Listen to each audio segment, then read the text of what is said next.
Sejoknya harga cabai merah dan rawit di pasar satelit Perumnas Sako Palembang sudah berjalan 2 pekan. Harga cabai merah, cabai rawit, dan rawit jengki di pasar satelit Perumnas Sako Palembang berada di posisi Rp12.000 per kilogramnya. Sebelumnya harga cabai merah dan jenis cabai rawit ini sempat menyentuh angka Rp20.000 per kilogram.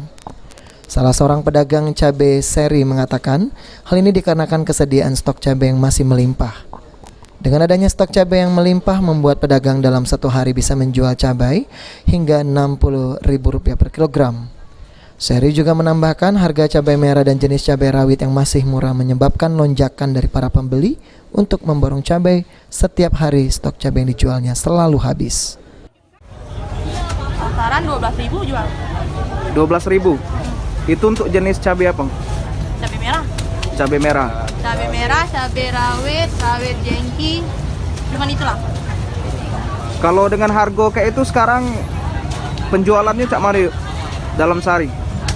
Maksudnya tuh? Berapa kilo habis? Oh, kalau lagi murah ya banyak. Dengan harga 12.000 kayak ini?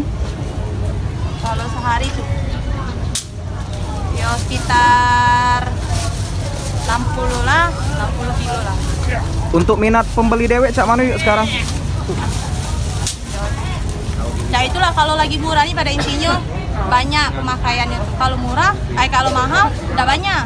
Soalnya pembeli ini kan kalau dia murah tuh ragap, mau beli tuh. Ini berapa adanya ya? Okta Alfarizi, PAL TV.